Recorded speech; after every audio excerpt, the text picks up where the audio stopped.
Pré-candidato, como, dentro de uma estratégia que o senhor critica muito o Flávio Bolsonaro, como atrair o voto do eleitor dele? Eu falo na verdade para o eleitor dele.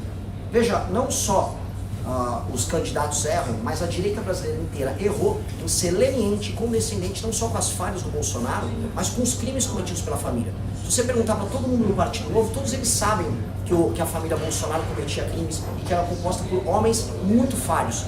Primeiro com falhas cognitivas, mas depois com falhas de caráter. Se perguntar para o restante da direita brasileira, membros que estão no PL, ex-membros do meu próprio movimento, todos sabem disso. Mas eles ficavam quietos porque queriam usufruir do lucro político. Nós lutamos o caminho de apontar, isso está errado. E hoje, com o derretimento deles, eu vou instruir o eleitor a falar, olha, nós estávamos avisando há muito tempo.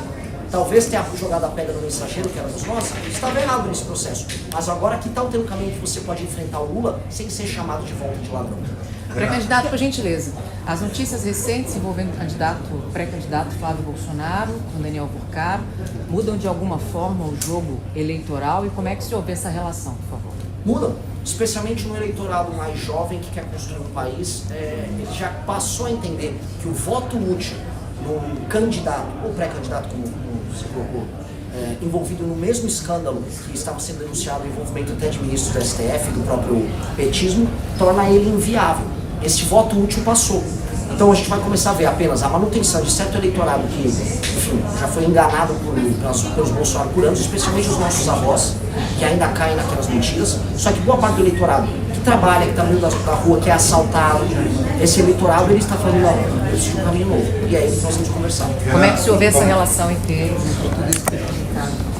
A relação umbilical já era durante o governo Bolsonaro. Não pode esquecer que o Banco Master começa com o escândalo do Credit Sexta, lá na Bahia, com o PT, ele se desenvolve durante o governo dele. A ANP, emitida pelo governo Bolsonaro, acelerou a emissão do Credit Sexta, aumentou o tamanho do rombo. As relações sempre foram muito próximas, como são próximas hoje do governo petista. Então, natural que o Flávio Bolsonaro sempre foi um filho lobista da família, um filho envolvido nos negócios da família, porque ele tivesse envolvido no escândalo do Master. Como estará envolvido no escândalo do SS, todo mundo vai ver. Através do Willer Tomás e a sócia do escritório dele. Renan, hoje você tem entre 1 a 2% das intenções de voto nas pesquisas, Não 3 a 4, né? Não tem. Queria saber como fazer a tua candidatura ganhar mais tração, como você pretende, qual é a estratégia para que você apareça cada vez mais no meio político, conseguir arrancar votos tanto do Flávio quanto do Caiado, por exemplo? Eu tenho de 3 a 7% de acordo. Da Datafolha até a Atlas. 1% já foi. Eu já ultrapassei uma parte das pesquisas os atuais governadores, sem ter estrutura alguma. Falando apenas, até fazendo um link para uma das perguntas anteriores, falando a verdade. Não à toa que eu lidero entre os mais jovens. Como vencer? Quem me conhece, vota em mim. Não à toa que as pessoas mais jovens me conhecem, eu estou em primeiro entre o público de 16 a 24 anos. Hoje, no público de 25 a 35 de apontadas, eu tenho 12%. É justamente o público que mais me conhece. Aos poucos, agora que tenho acesso à mídia, à imprensa, outras pessoas vão conhecer. Vão entender que ser de direita pode significar também ter projeto e ter caráter. O nome do partido na candidatura ao governo do Estado de São Paulo ainda está em discussão? Por enquanto, nós temos o pré-candidato Kim Kataguiri apontado. Nós podemos ter surpresas. Surpresas são sempre bem-vindas, desde que não seja uma ligação importante. Como eu falando na revista da Leste, de certa forma, uma direita estendente, conversa com o teto de bar, mas fazendo uma crítica, né, como a direita se coloca nas mídias sociais, que também é algo que o MBL usou para ganhar todo o espaço que ganhou, e acho que o professor já reconheceu que errou, né? Só que o senhor continua com algumas falas que parecem ser para viralizar, que são vistas como radicais, como separar o Rio de Janeiro, separar o Maranhão, ou que o criminoso precisa ser o Mano Vermelho não é, direito ao novo processo de defesa, enfim. Essa tática também é para viralizar? Eu só estou certo. Eu estou com razão. Vou pegar uma outra. Eu não quero separar do direito do Brasil. Você tinha que ter acompanhado o vídeo. Eu estou falando em entregar o estado de autonomia ao que era o antigo estado da Guanabara, que deixou de existir de maneira ilegal durante a ditadura militar. O estado da Guanabara significa o retorno de um protagonista do Rio de Janeiro, tal qual o Buenos Aires tem na Argentina, tal qual o Hong Kong tem para os chineses, para que o Rio de Janeiro atenda a sua vocação histórica. Um lugar para receber turistas, para criar cultura, para produzir arte, trabalhar com movimento, para atrair startups. Maranhão nunca falei em separar Maranhão do Brasil. Nunca houve isso. e basicamente oferecer um direito de exceção para membros do PCC e do Monte Vermelho é o que qualquer país sério faria com facções terroristas que, vamos ser bem claro, que matam dezenas de pessoas todos os dias. Isso não é a minha opinião, isso são todos os relatórios que nós temos que mostram que boa parte dos homicídios cometidos no Brasil são cometidos em guerras faccionais. A senhora falar em termos dessa estratégia política, né? Não é uma estratégia política, é política pública. Tanto que se fosse meramente estratégia política, eu não falaria, por exemplo, que eu vou fazer uma nova reforma da Previdência. E tirar voto. É porque eu estou certo que eu preciso fazer uma reforma da Previdência, assim como eu estou certo que eu preciso aumentar a relevância do Rio de Janeiro, porque ele é a porta de entrada do Brasil para o mundo. Entende? Algumas vão ser mais populares, outras não. Mas eu vou falar elas de qualquer forma. E isso é uma coisa, só para prosseguir. Veja, você ser polêmico não é problema. Você ter uma boa capacidade de comunicação não é problema. Havia uma propaganda nos anos 90 da BNF que era: potência não é nada sem controle. Ser só potência, ou seja, ser só barulho em rede, não serve para nada se você não tiver o controle. Basta ver o Pablo Marçal, que era potente em redes, mas era um completo pateta, fora que era um estelionatário. Então, eu não estou aqui para isso. Pré-candidato, o senhor acabou de falar que o Comando Vermelho e o PCC são terroristas. Isso significa dizer que o senhor apoia a ideia de que a administração americana declare essas facções como sendo terroristas?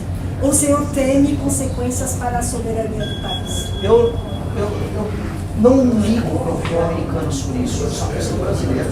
É só que ela tem consequências. Ela não vai ter consequência nenhuma, porque os Estados Unidos já consideraram outras organizações da Europa como terroristas e não pode expor invasões a Nós elas. estamos na América Latina, E daí, eu como um latino-americano, eu como futuro presidente do Brasil, não vou permitir nenhuma invasão às nossas prerrogativas. Até porque a Europa também costuma fazer essas invasões às nossas prerrogativas. Ela pode vir do Macron lá da França, como pode vir do Trump. Basta ver a atuação com as ONGs francesas sobre o nosso petróleo na margem equatorial.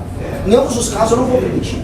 Quem vai resolver o crime organizado no Brasil serão os brasileiros. E não é nem as Forças Armadas, serão as polícias, junto ao comando do presidente da República, em atuação conjunto com os governadores. O senhor, como pré-candidato da oposição, costuma apontar falhas do governo. O senhor conseguiria apontar acertos? Ele vai acabar daqui a pouco. Só um acerto. Mas eu vou falar, vamos então, para não parecer que eu sou crica, eu acho que a política de tirar celulares das salas de aula dos alunos eu defendo. Defendo sim. E gostaria de ver o governo muito mais duro na questão dos enfrentamentos às casas de aposta virtuais. Eles andavam com isso, eu esperava que durasse mais. Aqui, peguei dois biscoitos pro mundo. Em relação a essa dinâmica de voto útil que a direita tem, principalmente contra o presidente Lula, como você vê a tua chance diante do próprio nessas Total. Se eu for pro segundo turno, eu vou cumprir o destino que eu tinha escrito quando tinha cabelo 89 do meu pai na final do Campeonato Brasileiro contra o Lula. Torcia pro São Paulo, o Lula foi lá torcer pro Vasco. Meu pai falou: esse aqui é o Lula, falou que o papai disse pra ele na TV. Eu mandei o Lula ir para um lugar, sendo uma criancinha, vou poder reencontrar alguns debates, e eu vou derrotá-lo não apenas apontando para ele, apontando os crimes que ele cometeu. Eu vou mostrar que a minha geração tem um projeto melhor do que o projeto, ou melhor, do que a ausência de projeto que a geração dele nos negou. Eu faço parte de uma geração que não conseguiu comprar apartamento, que não consegue comprar um carro direito, porque a geração dele errou, e eles falharam. Eu vivo, desde que eu completei meus 18 anos, quase toda a minha vida madura enquanto adulto, sob o governo do PT. E isso fracassou. Eu não quero mais, minha geração já não aguenta mais fracasso. Então eu vou provar, eu vou mostrar para ele que ele fracassou, eu vou liderar as pessoas para o enfrentamento contra ele, e vou dar um banho nele. Você vê chance, se houver mais derretimento do Flávio nesse mundo? O derretimento do Flávio é natural. O bolsonarismo do Flávio só estava se sustentando através da ideia de que ele era a única força capaz de vencer o PT. Ele já não tinha nenhuma capacidade moral de enfrentar ninguém. E mais do que isso, o Flávio Bolsonaro, em grande medida, já estava fugindo de ter propostas. O pai dele trazia pelo menos um ícone, um símbolo na cabeça das pessoas de que ele era um corajoso que enfrentava o sistema. O Flávio nem isso. Ele tem todos os defeitos do pai e nenhuma das qualidades do cacete. Nesse sentido, ele já era muito fraco. Hoje, até a ideia de que eles são os únicos capazes de enfrentar o PT passou. Então, agora a gente tem que conversar com o eleitor e explicar: olha, dá para derrotar o PT, dá para enfrentar os caras, e dá para fazer isso sem parecer um tolo, tratando o eleitor também como um tolo, na maior parte do tempo. O eleitor de direita foi enganado por muito tempo. É muita propaganda PT para ser eleitor de direita. É muito vai para frente de quartel, porque aqui em 72 horas a gente resolve. O eleitor de direita faz parte do Brasil que trabalha e produz. Isso aqui é estatístico, eu estou trazendo dados. Boa parte do eleitorado do centro-sul do Brasil vota mais à direita e esse eleitor foi tratado como um pateta. Não dá mais para tratar como pateta. A direita é democrática no Brasil? A direita é democrática. Na verdade, não há, vou botar uma provocação. Não há nada mais democrático que o fenômeno do bolsonarismo. O fenômeno de massas surgindo de baixo para cima. Altamente democrático. O bolsonarismo, inclusive, é consequência da democracia brasileira. Não, é uma tentativa de golpe. Houve? Dito isso, óbvio que houve. Nunca neguei. E acho que tem que haver comissão dos envolvidos. Dito isso, entenda uma coisa. O bolsonarismo é uma das coisas mais democráticas que aconteceu no Brasil. Se você entender democracia como um processo em que as pessoas formam suas consciências e criam grupos políticos, o bolsonarismo veio de baixo, sem grana, ouvindo uma demanda reprimida na sociedade civil que era negada pelas elites, até porque o sistema político brasileiro pode ser tudo menos democrático. A base da democracia brasileira é compra de votos nos país e sistema fechado junto a cartórios, que são os tais partidos políticos, não são partidos. O bolsonarismo foi uma força democrática. O problema era um problema de liderança. A liderança era frágil, não sabia o que fazer com aquela dádiva que foi a população brasileira falando: vá, Bolsonaro, faça algo. Ele não sabia o que fazer. Como você vê a proporção das perdas dadas nessa tentativa? A gente foi favorável à dosimetria. Houve uma desproporção, porque o processo como tudo foi um processo político. E aí, falando em direito penal político, até pegando um gancho na sua colega, o Alexandre de Moraes levou para os investigados ali no dia 8 e o próprio Bolsonaro o conceito de direito penal político, relativizando o direito de defesa. Eu acho que isso tem que ser feito por conta vermelho, precisa ser feito.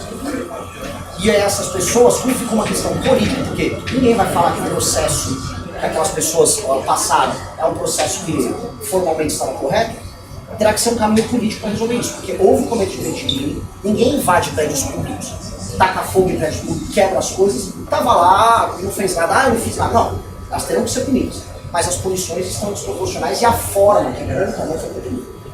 Quais medidas concretas o senhor tem para a economia, para fazer com que então, a sua geração consiga comprar apartamento, porque esse é um fenômeno mundial, né? O empobrecimento dessa geração é um fenômeno mundial. O que você tem de concreto para fazer no Brasil para melhorar a situação financeira dessa A minha geração aqui, por exemplo, é pior do que os outros, porque os outros, se falar de prejuízo, até ficar no bico, né? A gente nem isso. Se for pegar, por exemplo, a questão da Affordability, que elegeu um mandame lá em Nova York, as pessoas não conseguem pagar o aluguel do apartamento. Aqui as pessoas mais humildes vivem em favelas. Em apartamento que ela reclamar que não tem, ela tem acesso. A situação aqui é desesperadora. Pois bem, dado esse diagnóstico, o que fazer? Primeiro, ajuste fiscal ligado na despesa. A gente fala, por exemplo, no pacto que as gerações mais novas estão se ferrando pagando apostas anteriores. Agora a nossa, todos os pressupostos de funcionamento, por exemplo, da nossa questão previdenciária, são mais doentios do que qualquer nação do primeiro mundo e incomparavelmente piores do que as nações que nós concorremos no dito terceiro mundo. Nós temos reajustes que não fazem sentido, privilégios mais absurdos. Nós também temos uma máquina pública que gasta demais e faz com que a gente tenha impostos altos, juros altos, serviços ruins, crescimento econômico baixo, tudo isso ao mesmo tempo. Com a reforma fiscal da despesa, os juros igual a relação dívida-PIB, então, portanto, posso diminuir os juros, posso cortar impostos, posso ter um momento de crescimento, e aí eu faço uma outra coisa que são as reformas de competitividade, que envolvem infraestrutura, que envolvem energia, que envolvem facilidade para contratar e demitir uma pessoa, assim como facilidade para você abrir e fechar uma empresa. Ao trabalhar esse aumento de competitividade com um ajuste fiscal, o que a gente passa a ter, finalmente, é uma possibilidade de crescimento que vai atingir diretamente essas gerações. E isso é gigantesco do Brasil e é fruto de empresas que têm um discurso totalmente contraditório, pedindo mais políticas mais liberais enquanto elas se beneficiam deste gasto tributário. Como você pretende equacionar essa inclusive, para não parecer que eu estou só de conversa,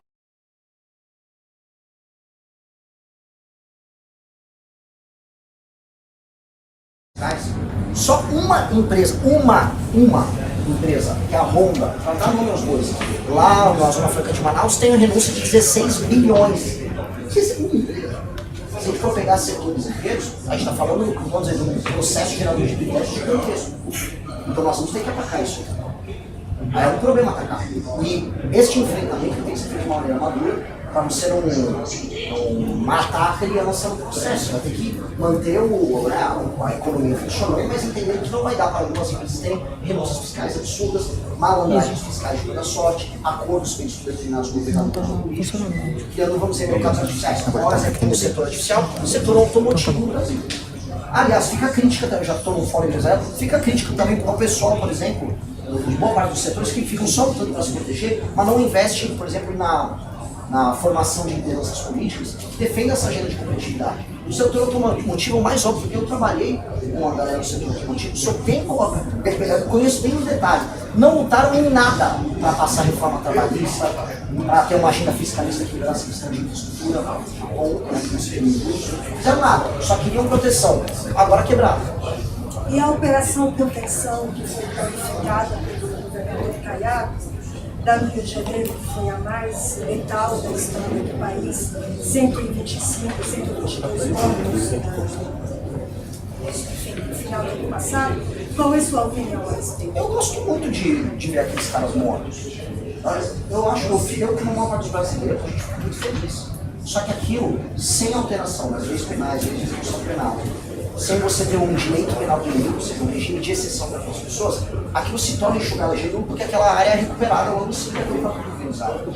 E não dá, a própria experiência da Supervesa no Rio de Janeiro mostra isso. Não dá para você fazer uma operação com as leis atuais colocando apenas com os governadores. Ou o governo federal vai precisar fazer disso. E olha só, uma coisa que é muito bonita. Pode ser a guerra da nossa geração. A retomada das regiões mais pobres do Brasil, que hoje estão sendo tomadas pelo fundo organizado, e não são só as favelas do Rio.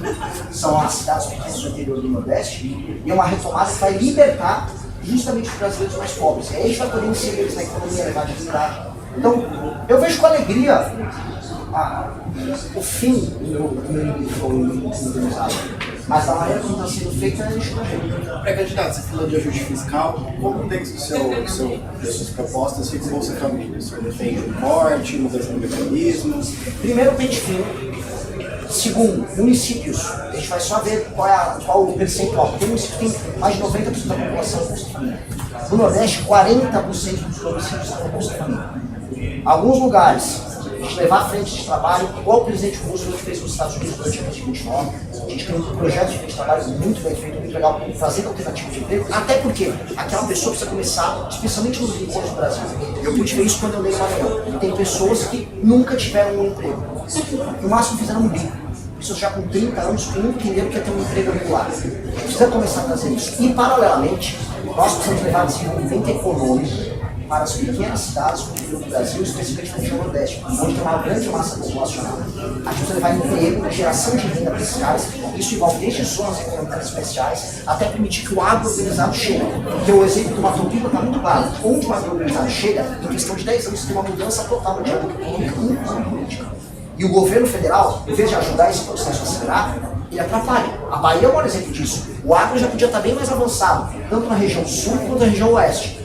Mas o governo fica lá juntando quilombola indígena para ficar invadindo propriedade, para querer demarcar a terra, impedir o desenvolvimento econômico das pessoas que vivem ali. Então nós vamos ter um governo que vai atuar, porque se eu altero essa dinâmica econômica das regiões mais do Brasil, eu torno elas parte da solução.